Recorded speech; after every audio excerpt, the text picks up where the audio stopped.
Good afternoon everyone. आज मैं दोबारा से आपके बीच हूँ और आईसीएस में जब जब स्टूडेंट्स आते हैं, ऐसे स्टूडेंट्स जिन्होंने जिंदगी में एक मुकाम हासिल कर लिया, जिन लोगों ने अपने जीवन में सफलता हासिल कर ली, जिन लोगों ने समाज में एक जगह बना ली, वो जब जब हमारे बीच में आते हैं तो एक मोटिवेशन कहीं ना कहीं काम करता है।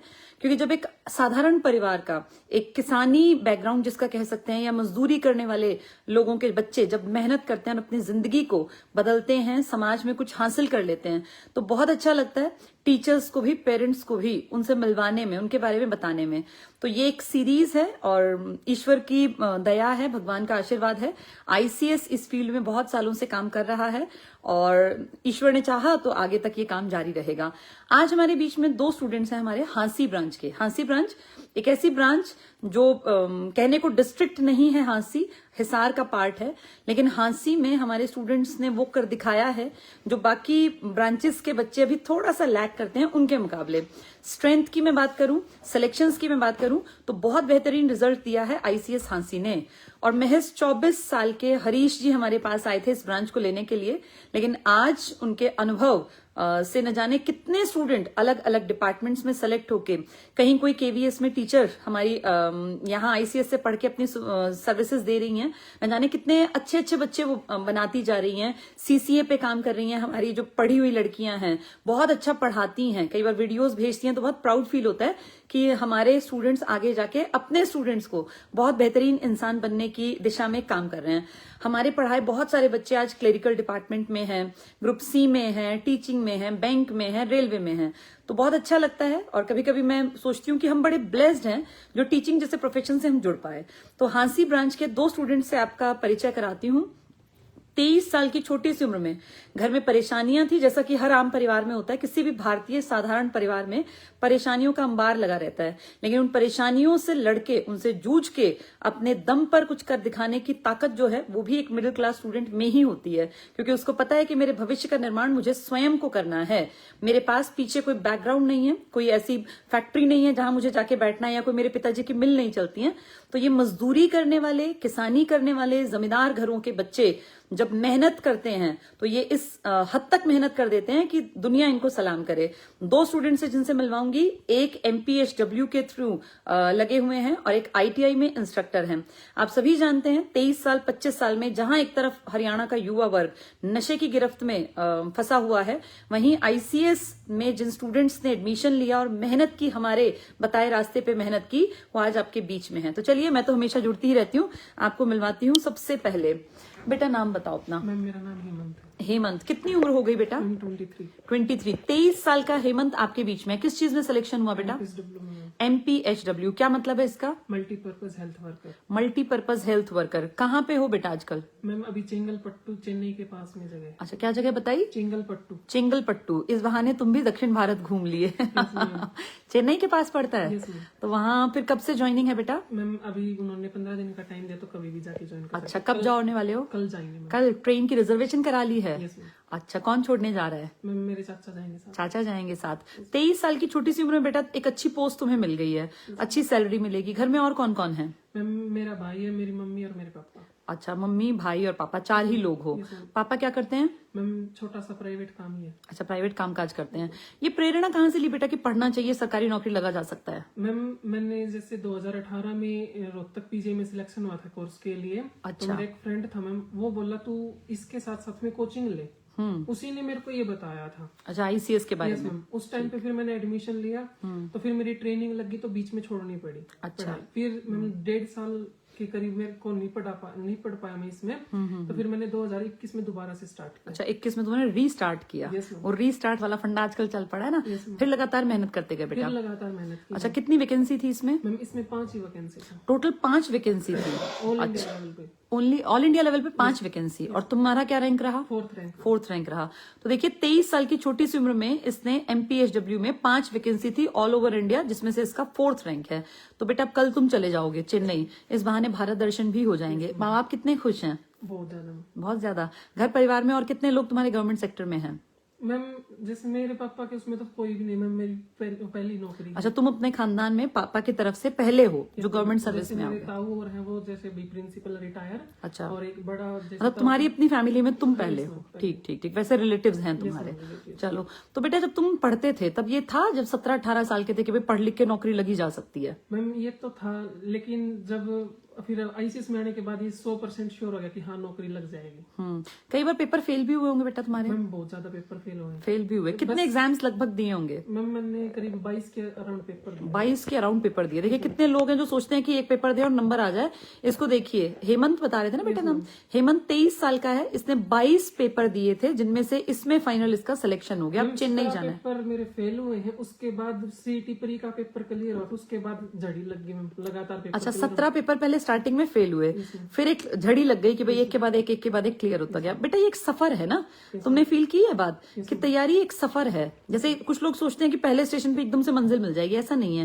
ये एक लंबी यात्रा है, इसमें साल 1.5 साल मेहनत करनी पड़ती है, तब जाके बात बनती है। तुम बता रहे तुम्हारी माताजी की तबीयत जो थोड़ी खराब रहती है, तो उससे क्या प्रभाव रहा बेटा पढ़ाई पर? मैम उससे प्रभाव ये रहा कि भाई जैसे ये था कि घर का काम करने के बाद एक मोटिवेशन भी मिलता था कि भाई इस काम से मम्मी को छुटकारा दिलवाना जल्दी से जल्दी सरकारी नौकरी लगने के बाद। अच्छा, मतलब मम्मी के लिए भी कहीं ना कहीं एक मोटिवेशन था कि भाई माँ का ये हाथ जो है, भाई जो ये काम करके परेशान होती है, बीमार रहती है, तो मुझे इतना कमाना है कि इसका ये काम छूट जाए, कि भाई उनको वो अपनी एक्सरसाइज कर लें, घूम फिर लें, अपने शरीर को स्वस्थ बना लें, इतना कमाना है। बहुत अच्छा बेटा, मम्मी बड़ी खुश हुई होंगी जब तुम लगे। बहुत मैम। हाँ, अब जो है अपना लग के, और माँ को जो है काम करने की दिक्कत आए तो अपना एक कोई भी घर में हाउस हेल्प होती है वो रख लें, ताकि उनको फिर काम करने की दिक्कत ना रहे। फिर सुबह शाम का क्या शेड्यूल था बेटा तुम्हारा? मैम जैसे सुबह 5 बजे से लेके 8 बजे तक तो घर का काम, मम्मी के साथ घर का काम कराते थे। जैसे बहन नहीं है, इसका भी कहीं ना कहीं नुकसान तो हुआ, तुम्हें काम करना पड़ा, पर इस बहाने बेटा तुमने काम सीख लिया, बहुत अच्छी बात मैंने है। काम सीख लिया। अब कहीं जैसे अब चेन्नई जाओगे, तो वहाँ पे मेरे को भी वो किसी के ऊपर निर्भर नहीं रहना बिल्कुल पड़ेगा। बिल्कुल, ये अपना बहुत काम अच्छी मैं खुद बात कर है। सकूंगा। बिल्कुल, और पता है बेटा विदेशी तो कल्चर ही है, कितने ही अमीर हो सारा घर का काम खुद ही करते हैं। वो हमारी तरह नहीं है कि थोड़े से पैसे कमाए कि भैया चलो हम क्यों काम करें। इंडियंस की ये जो मेंटालिटी है, तो तुम्हें सारा काम आ गया, अब घर में खाने पीने की या किसी भी चीज की दिक्कत नहीं है। चलो बहुत बढ़िया बेटा। जैसे पेपर की तैयारी कर रहा था, बहुत नेगेटिविटी आई भाई, जैसे लोग ताने भी मारते थे, तो उनको ये सोचता था कि कोई नहीं, आज बोल लेने तो मेरा टाइम आ गया, तो मैं इनको जवाब अपनी सरकारी नौकरी से ही दूंगा। बिल्कुल, अब उन लोगों के रवैये में कितना फर्क आया? मैम दिन रात का फर्क हो गया मैम। दिन रात का फर्क हो गया। अब जो कभी बात भी नहीं करते थे, उनके मैसेज आ रहे हैं कि भाई तेरा सिलेक्शन हो गया, तूने इतनी बड़ी अचीवमेंट हासिल कर ली। अब मैं बहुत खुश हूँ। बहुत खुश हो। देखो बेटा दुनिया कैसे रंग बदलती है, देखा? लोग गिरगिट की तरह रंग बदल, बिल्कुल सच बात है ये। पहले कुछ होते हैं, नौकरी लगते ही लोग बदल जाते हैं। बहुत कम लोग होते हैं जो बुरे समय में भी आपके साथ हैं, और आपके अच्छे समय में भी उन्हीं को हक है आपके साथ रहने का, क्योंकि उन्होंने बुरे समय में, जैसे तुम्हारे माँ बाप हैं, उन्होंने तुम्हें साथ दिया, तुम्हारे पीछे खड़े रहे, तुमने भी उनकी मदद की। तो बेटा ये परिवार की फीलिंग होती है, और आगे इसको कंटिन्यू रखना। बहुत बढ़िया बेटा। मैम जैसे मेरे ताऊ हैं, हाँ, वो ना जैसे उनके भी जैसे बच्चे, वो भी मेरे साथ में आईसीएस में पढ़ रहे हैं, तो मेरे को उनसे डर लगता था कि अभी आएंगे और बोलेंगे तू किताब नहीं उठा रहा, तू पढ़ नहीं रहा। अच्छा, मतलब वो भी मोटिवेशन देते थे कहीं ना कहीं। उनसे बहुत ज्यादा डर लगता था। हाँ, और सीईटी में जैसे अब ये था कि अगर सीईटी का पेपर क्लियर नहीं हुआ तो मखा वो तो बिल्कुल वो करेंगे, फिर उसी का मोटिवेशन था मैम, बस अब करना है तो वो हो गया था मैम। बेटा कुछ लोग ना हमारे जीवन में ना, हमारे जीवन बदलने के लिए आते हैं, एक रोल प्ले करते हैं। उसमें फिर तुम्हारी माताजी की बीमारी भी एक कहीं ना कहीं एक इंपॉर्टेंट फैक्टर रहा, जिससे तुम्हें लगा कि भाई इसके लिए कि मेरी माँ को जिंदगी भर ये काम ना करना पड़े, मैं मेहनत कर लूं। तो ये सब चीजें बेटा मिलके और एक इंसान की पर्सनालिटी बनाती हैं। जो भी हुआ देखो, भगवान कहते हैं ना जो होता है अच्छे के लिए होता है। तुम इस बहाने काम सीख गए, मेहनती बन गए, तुम्हें मोटिवेशन मिलता रहा लगातार, जिसके कारण आज तुम जो हो 5 टोटल वैकेंसी में से चौथा रैंक तुम्हारा है। तो बेटा ये हमारे लिए आईसीएस के लिए भी प्राउड की बात है। मैम जैसे अब डिप्रेशन का भाई जैसे बीच बीच में हो जाता था, भाई डिप्रेशन होता था, तो ये मेरे को महसूस होता भाई डिप्रेशन होने लग गया, तो उस टाइम पे साफ सफाई करवाने लग जाता, तो घर का काम भी हो जाता, फिर डिप्रेशन भी दूर हो जाता, पढ़ने के लिए मोटिवेट। हाँ, वो स्ट्रेस हो जाता है ना बेटा, कई बार पढ़ा मतलब पढ़ते पढ़ते पढ़ते ऐसा 17 बार लगातार फेलियर देखना हो छोटी सी उम्र में, तो फिर बार बार धक्का लगता है। भी बोल रही थी, बोली तेरा कब आएगा, तूने इतने पेपर दे ली, इतने पेपर। मैं कोई नहीं, जिस दिन आएगा उस दिन से फिर शुरुआत लाइन होगा। बिल्कुल, ये आईसीएस में खास बात है कि जब बच्चे लगते हैं ना तो फिर 5-5, 7-7 पेपर पास कर लेते हैं। चलो बहुत अच्छा लगा बेटा। चलो तुम बेटा यहीं आ जाओ फिर उनको, क्योंकि ना बहुत सारे व्यूवर्स फिर कहते हैं कि आवाज नहीं आ रही। अपना परिचय दो बेटा। मेरा नाम मोनू कुमार है जी, आईसीएस ब्रांच वासी से। अच्छा, मोनू कुमार, कितनी एज हो गई बेटा? 25 मैडम। ठीक है, ये साथ में तुम्हारे ताऊ जी हैं? हाँ जी, बड़े पापा जी। बड़े पापा बोलते ताऊ हो जी तुम? पहले बुलाते थे, उसके बाद मैं अभी 2 साल पहले गोद ले लिया तो पिताजी कहने लगा नहीं। अच्छा, बहुत बढ़िया बेटा। तो जॉइंट फैमिली में थे तुम लोग? हाँ जी मैडम, मतलब पापा जी भाई हैं 4, तो 2 मम्मी और मौसी है ना, तो एक बहनें गाँव में हैं। शादी कर रखी है। अच्छा तो इनकी एक लड़की थी, वो शादी के बाद एक्सपायर हो गई थी। अच्छा, हाँ जी, तो इनके पास कोई बच्चे नहीं थे? हाँ, बच्चे नहीं थे, तो मैं वहीं रहने लगा, फिर उन्होंने मैं गोद ले लिया जी। बहुत बढ़िया, बहुत अंकल जी, आपने बड़ा अच्छा काम किया, बच्चे को भी एक वो हो गया। चलो, और फिर बेटा किस चीज में ज्वाइनिंग हुई बताओ? आईटी इंस्ट्रक्टर के लिए मैडम। आईटीआई इंस्ट्रक्टर, जैसे मुझे तो तुमने बता दिया था, ये सुनने वालों के लिए जरूरी है। 25 साल में आईटीआई इंस्ट्रक्टर लग गए, कैसा फील होता है? मैडम जी बहुत अच्छा लगता है, मेरे से ज्यादा खुशी मेरे पिताजी को है, क्योंकि उनको विश्वास था, क्योंकि उन्होंने चेन्नई भी भेजा कोर्स के लिए, उसमें खर्चा भी था 1.5 लाख रुपए। 1.5 लाख रुपए इसके कोर्स में लगे। ये मैंने सुना है चेन्नई में जो कोर्स होता है, ये इसमें फिर जॉब जो है थोड़ी सी मेहनत कर लो तो जरूर लग जाती है, जी मैडम, तो वहीं रह के पढ़ना पड़ता है। मैं वही रहा था मैडम, हॉस्टल के अंदर। फिर खाने पीने की दिक्कत तो आई होगी बेटा? बेटा? मैडम खुद बनाते थे, क्योंकि वहां तो मछली चलती है ना। इडली डोसा सांभर ये चलता है मैडम, लेकिन वहाँ रोटियां वगैरह नहीं थी, हाँ, तो मैंने खुद ही बनाया था, वही भी खुद ही खाता था मैं। खुद ही बनाते थे, खुद ही खाते थे। वो स्ट्रगल थी बेटा तुम्हारी, है ना?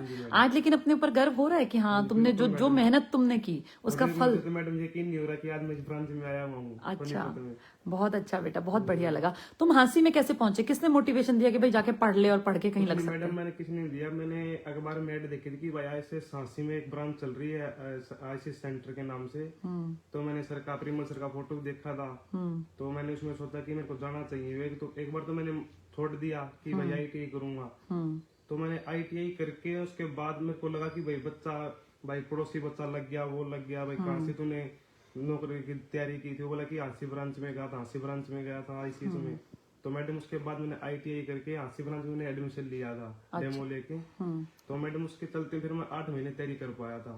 फिर मैं जैसे मैंने हरी सर को बताया कि सर मैं वहाँ पे चेन्नई कोर्स कर रहा हूँ, तो मेरे को ऐप चाहिए। अच्छा, तुमने आईटीआई के बाद पहले कोचिंग ली, फिर तुम इंस्ट्रक्टर का कोर्स करने चेन्नई गए? सीटीआई होता है मैडम, अच्छा, ट्रेनिंग का। हाँ हाँ हाँ, वो हमारे पास कई स्टूडेंट लगे ना, उन्होंने बताया था। तो फिर वो जो तुमने 8 महीने कोचिंग ली, उसका एक बेस तुम्हें कहीं ना कहीं फायदा दे गया आगे पढ़ने में? हाँ जी मैडम। अच्छा, फिर तुम तो कितने मैं ब्रांच में मैडम जा नहीं पाया था हांसी में, तो मैंने सर को कॉल करके मैंने ऐप इशू करवाया था। कुछ लोग कहते हैं कि ऐप पे पढ़ाई नहीं होती, हम भी ये कहते हैं, लेकिन ऐप पे उनके लिए पढ़ाई है जिनके पास साधन नहीं है। अब जैसे तुम आ नहीं सकते थे, तो ऐप ने तुम्हारे लिए काम किया, और उसका एक बड़ा कारण था तुम 8 महीने पहले आके पढ़ गए थे, तो पढ़ाई समझना फिर आसान हो जाता है। अच्छा, फिर वो कितने साल का कोर्स था? 1.5 साल का? वो 1 साल का कोर्स था। 1 साल का। फिर वापस आ गए? फिर आने के बाद 22 का बैच था जी मैडम, मेरा 22 में रिजल्ट आ गया था, पास आउट हो गया था। अच्छा, उसके बाद मैंने सोचा था कि भाई इसके लिए थोड़ा एक्स्ट्रा और करता हूँ, क्योंकि जल्दी जॉब मिल जाएगी, क्योंकि इसमें ट्रेनिंग के बाद क्या होता है, एक्सपीरियंस मांगते हैं। अच्छा, तो मैडम उसके बाद मैंने दिल्ली गया था मैं, कंप्यूटर मशीन होती है मैकेनिकल ट्रेड की, तो मैंने उसका कोर्स किया था। अच्छा, उसकी फीस थी मैडम 30,000 रुपये पर मंथ 30,000 रुपए? मैडम वो मैंने 2 महीने की थी वहाँ पे दिल्ली में। हाँ हाँ हाँ। तो पिताजी ने हाथ भी अच्छी नहीं है कि बेटा जो करना कर, लेकिन नौकरी लग तब किसने पैसा लगाया फिर? बड़े पापा जी ने लगा। अच्छा, इन्होंने लगाया। तो सर आपको था कि बेटा निकल जाएगा? बेलागोरी के लगे के ना लगे, हमने तो बैंक की बैलेंस बचा पिताजी को पता ही नहीं है जी। 30-35 हजार रुपये साल के कमाने वाला आदमी हूँ मैं। अच्छा, आप हाँ आप बता रहे थे, क्या काम करते हैं सर आप? चिनाई का काम करता हूँ। चिनाई का काम करते हैं, मतलब बचत तो बहुत ही कम होती होगी सर?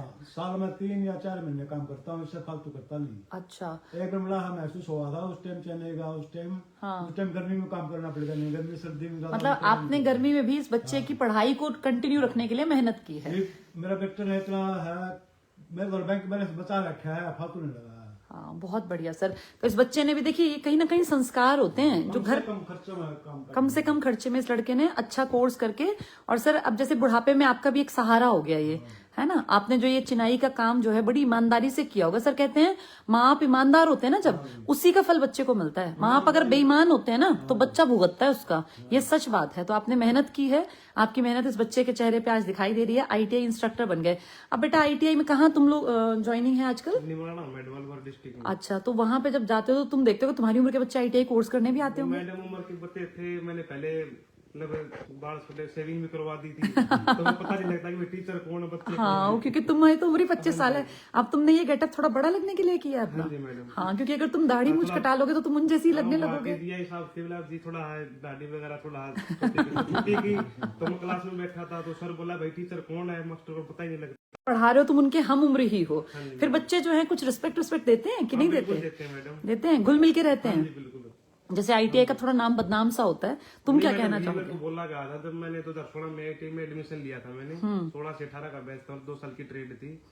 लेकिन वही बात मैंने हरियाणा में क्या है आईटीआई का नाम बदनाम कर रखा है। वर्दी से तो मेरे को बोलते थे कि भाई सरकारी लोहार गया ऐसे बोलते अच्छा, हाँ, सरकारी लोहार। लेकिन इस बार क्या मैंने जब मैं मेरी खुद की आईटीआई में पढ़ाने का ना मेरे खुद के कॉन्फिडेंस एक्सपीरियंस के लिए बिल्कुल मेरे गांव के बच्चों को ये लगा कि भाई ये कुछ बन गया। तो वही बच्चे जो मेरे को जो बोलते कि भाई सरकारी लोहार गया वही बच्चे आईटीआई कर रहे हैं आज वो पता है क्या सोच रही हूँ कि इसकी तरह चल के हम भी एक दिन आईटीआई इंस्ट्रक्टर बने। देखा, दुनिया बेटा ऐसे रंग बदलती है और अच्छा लगता है ना जब हम दुनिया के रंग बदलते हुए देखें कि जो लोग पहले हमारे ऊपर हंस रहे थे कि भाई सरकारी लोहार गया, आज वो, और अभी तो जिंदगी बेटा बहुत थोड़ी देखी है तुमने, आज 5-10 साल बाद देखना, 5-7 साल बाद ही यही लोग तुम्हारे पास उधारी लेने आने लगेंगे कि भाई 5,000 दे दे, 50,000 दे दे। अभी से आने लगी है अभी से आने लगी अभी गाड़ी में भी आ रही है टाइम। अच्छा, मांगने वाले आने लग गए हैं। पर ठीक है बेटा, जो कोई सच में पढ़ना चाहता हो ना उसकी मदद कर देना, जो पढ़ना चाहता हो या जो कोई भाई अपनी जिंदगी बनाना चाहता हो। हाँ, कोई शराबी है, कोई गंदे ऐब है जिसमें कि भाई मैं तेरा दोस्त हूँ, ऐसों की बिल्कुल मदद मत करना। अगर हो सके जिंदगी में तो अच्छे लोग जो सच में कामयाब होना चाहते हैं, नेक दिल हैं, ईमानदार हैं और पढ़ना चाहते हैं, उनकी मदद जहां कर सकते हैं वहां कर देनी चाहिए। चलिए, बहुत अच्छा लगा सर आपसे भी मिलके।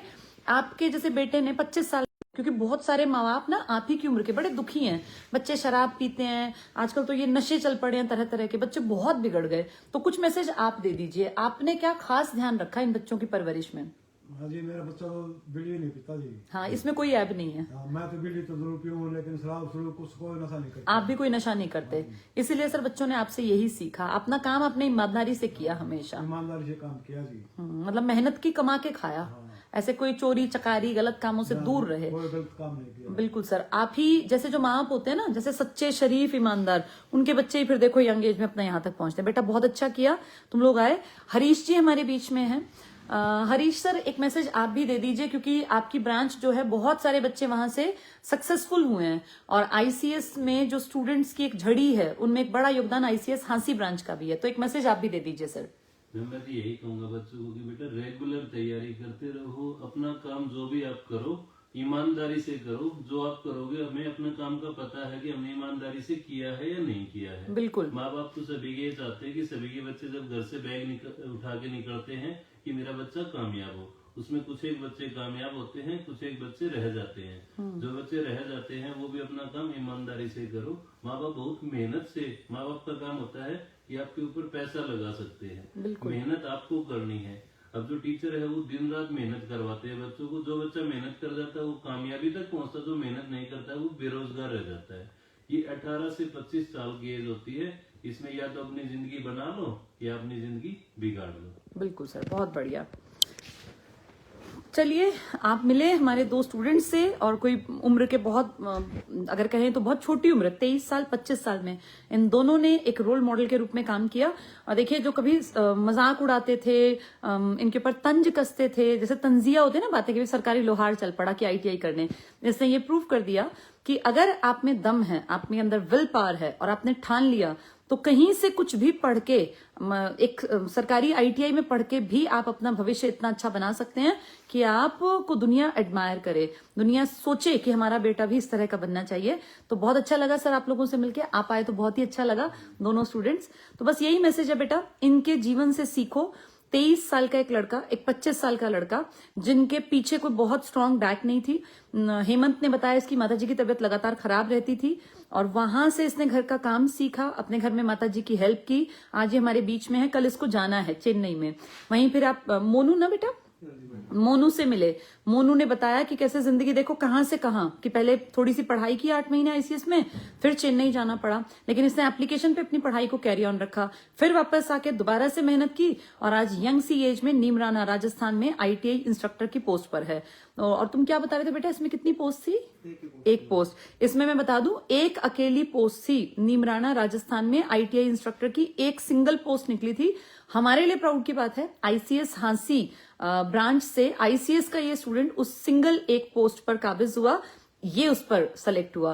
तो देखिए, ये होती है मेहनत। टीचर्स करते हैं रास्ता दिखाने का काम, हम सिर्फ मार्गदर्शन दे सकते हैं, असली मेहनत स्टूडेंट को खुद करनी होती है। लेकिन ये भी सच बात है कि अगर रास्ता ही सही ना हो तो आप कितनी मेहनत करते जाएं, चलते जाएं, उस पे आप मंजिल तक नहीं पहुंचेंगे। तो खुश रहिए, आनंदित रहिए, सही दिशा में मेहनत कीजिए और घर मत बैठे रहिए। ये टाइम है पढ़ने का। जितने स्टूडेंट्स तक मेरी बात पहुंचे, जिनकी उम्र 18 से 25 या 27 के बीच में है, ये करियर बिल्डिंग स्टेज कहलाती है। बेटा अपने भविष्य का निर्माण करो। 30 साल 35 साल में जाके भविष्य का निर्माण नहीं होता। Exceptions are always there. ऐसे तो कोई लोग 60 में भी काम करते हैं, लेकिन मेजोरिटी जो है ना एवरेज इंसान की, वो सबसे अच्छी टाइम पीरियड होता है 18 से लेके 25 के बीच में अपनी लाइफ को सेट कर लो। तो जहां तक भी मेरी बात पहुंचे, अपने टाइम को यूटिलाइज करो। बेटा सोशल मीडिया पे ठीक है, आज की जरूरत है, आधा घंटा 1 घंटा बिता दिया, लेकिन ऐसा तो नहीं है कि आप अपने इस कीमती समय में से 4-4 6-6 घंटे रील्स देखने में निकाल रहे हैं। ये रील्स आपके भविष्य का निर्माण नहीं करेंगी। कुछ टाइम बाद जब समय भाग जाएगा, तब आपको फील होगा कि मैंने अपना समय वैसे ही गवा दिया। 2024 चल पड़ा और आज 16 तारीख है। इसका मतलब 15 दिन इस साल के चले गए। अगर आपने उन 15 दिनों में कुछ भी नहीं किया, तो आप देखेंगे ये महीना भी चला जाएगा और ऐसे करते करते जिंदगी का एक और साल आगे बढ़ जाएगा। रोज अपने आप को एनालाइज करना चाहिए 18 से 25 साल के बीच में कि मैंने आज क्या किया, क्योंकि आज जो आप करेंगे ना, 2024 में जो आप करेंगे, वो आपका भविष्य का निर्माण करेगा। अगर आप इस साल खूब पढ़ते हैं, मेहनत करते हैं, तो 25 में कहीं ना कहीं आप सेलेक्ट हो जाएंगे। लेकिन अगर आप इस साल को ऐसे ही गवा देंगे, तो ऐसे ही 25 निकल जाएगा, फिर पूरी जिंदगी बहुत बहुत भयानक हो जाएगी। बेटा ये कड़वी सच्चाई है। जिसके पास पैसा नहीं है उसका कोई सगा नहीं है, उसकी जिंदगी बहुत टफ है। जिसके पास कमाई है, अब ये बता ही रहे थे कि तनख्वाह आती है, उससे पहले जो है लोग आ जाते हैं कि भाई वहां पैसे दे दे, वहां पैसे दे दे। तो अपने आप को इस लायक बनाना कि आप लेने वाले ना बने, हाथ कभी ऐसे ना करना पड़े, हमेशा देने वाले बने। उतनी काबिलियत अपने अंदर हासिल कर लेना। चलिए, बहुत अच्छा लगा जितने लोग जुड़े, जितने लोग मिले, आप सब लोगों का बहुत बहुत शुक्रिया। और ऐसे ही अपनी जिंदगी में आगे बढ़ते रहिए, मोटिवेशन लेते रहिए, पॉजिटिविटी से भरे रहिए। जो लोग हमेशा आपकी टांग खिंचाई, देखिए ऐसा नहीं है कि किसी की जिंदगी में किसी की राह में रोड़े नहीं अटकाते। सरकारी लोहार कहने वाले लोग या ये कहने वाले कि क्या कर लेगा, ये सबकी लाइफ में होते हैं। जब आप फॉर्म भरेंगे तब लोग हंसेंगे, जब आप पेपर देने जाएंगे तब लोग हंसेंगे, जब आप पढ़ने बैग उठा के निकलेंगे तब लोग हंसेंगे। यही लोग आपको मोटिवेट करते हैं इनडायरेक्टली। आपको ये फील करना है कि मुझे इन सबको जवाब देना है, लेकिन जवाब देना है कामयाब होकर, अपनी सफलता की कहानी लिखकर।